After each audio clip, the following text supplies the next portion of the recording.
Heart of स्टोरीको यो नयाँ यात्रामा हामी फेरि एकपटक जोडिएका छौं। आजको हाम्रो कथा कुनै राजा रानी वा राजकुमारको होइन। यो कथा हाम्रो आफ्नै समयको हो, हाम्रो आफ्नै पुस्ताको हो। एउटा यस्तो कथा जसले हामीलाई हाम्रो हातमा भएको फोन र हाम्रो मनमा भएको शान्तिको दूरी नाप्न बाध्य बनाउँछ। कथाको शीर्षक हो स्क्रिन पछाडिको खुशी। सहरको कोलाहलमा बस्थिन् माया।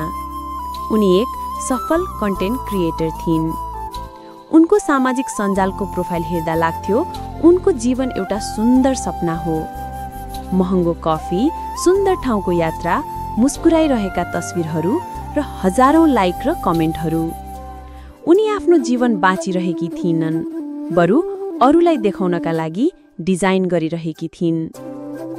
हरेक बिहान उनको आँखा स्क्रिनको फोनमा खुल्थ्यो र हरेक राति त्यही स्क्रिनको नीलो प्रकाशमा बन्द हुन्थ्यो।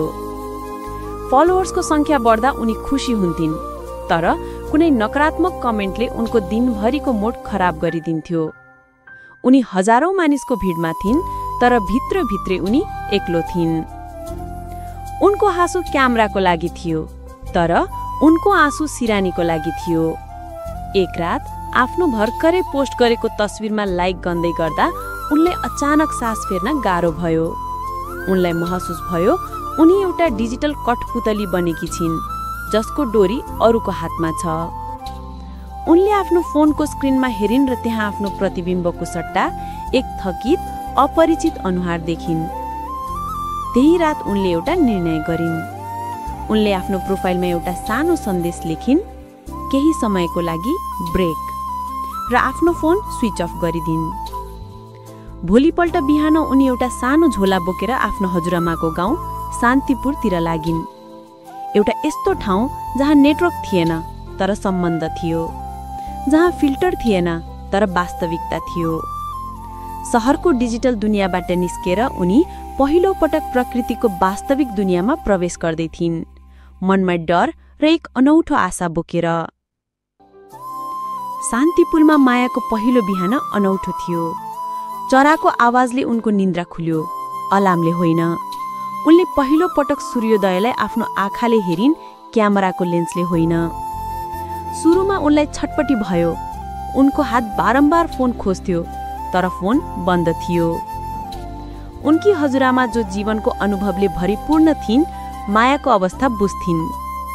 एक दिन साँझ आँगनमा बसेर हजुरआमाले मायालाई सोध्नुभयो, नानी, सहरमा त तँलाई पछ्याउने हजारौं छन् रे, तर यहाँ तेरो साथमा को छ? यो प्रश्नले मायाको मनमा चसक्क छोयो। बिस्तारै माया गाउँको जीवनमा भिज्न थालिन्। उनले हजुरआमासँग बसेर माटोको भाँडो बनाउन सिकिन्। जब उनले पहिलो पटक आफ्नो हातले माटोलाई आकार दिइन्, उनले वर्षौंपछि पहिलो पटक केही वास्तविक सृजना गरेको महसुस गरिन्। उनले खोलाको चिसो पानीमा खुट्टा डुबाइन्, जंगलको बाटोमा खाली खुट्टा हिँडिन् र गाउँका केटाकेटीसँग निस्वार्थ हाँसो हाँसिन्। एक साँझ उनी खोला किनारमा बसेर अस्ताउँदै गरेको सूर्य हेरिरहेकी थिइन्। खोलाको सफा पानीमा उनले आफ्नो प्रतिबिम्ब देखिन्। त्यो अनुहारमा कुनै फिल्टर थिएन, तर एक अनौठो शान्ति र चमक थियो। उनले पहिलो पटक बुझिन्, साँचो वस्तु त बाहिरिया दुनियाँले दिने लाइकमा होइन, भित्री मनले दिने स्वीकृतिमा हुँदो रहेछ। एक महिनापछि माया सहर फर्किन्। उनले आफ्नो फोन अन गरिन्। त्यहाँ हजारौं नोटिफिकेसन थिए, तर अब ती किराले उनलाई फरक पारेन। उनले आफ्नो क्यामेरा फेरि अन गरिन्, तर यसपालि उनले आफ्नो पर्फेक्ट जीवन होइन, आफ्नो वास्तविक यात्राको कथा सेयर गरिन्। उनले माटोको भाँडो बनाएको, हजुरआमासँग हाँसेको र शान्तिपुरमा आफूलाई खोजेको कथा भनिन्। यो भिडियोमा कुनै फिल्टर थिएन, कुनै डिजाइन थिएन, केवल सत्य थियो। र सायद त्यसैले यो उनको जीवनको सबैभन्दा धेरै लाइक गरिएको र सबैभन्दा धेरै सेयर गरिएको भिडियो बन्यो। मानिसहरूले उनको पर्फेक्ट जीवनलाई होइन, उनको वास्तविक सङ्घर्ष र खोजलाई मन पराए। उनले बुझिन्, उनी एक कन्टेन्ट क्रिएटर मात्र होइनन्, उनी एउटा कथा हुन्। र सबैभन्दा सुन्दर कथा त यो हो जो इमानदारी साथ भनिन्छ। यही हो कथा जसले हाम्रो मन र हाम्रो हातको बीचको दूरी मिलाएको छ। पछ्याउनुपर्छ भनेर होइन, तर पछ्याउनमा आनन्द छ भनेर सिकाएको छ। धन्यवाद।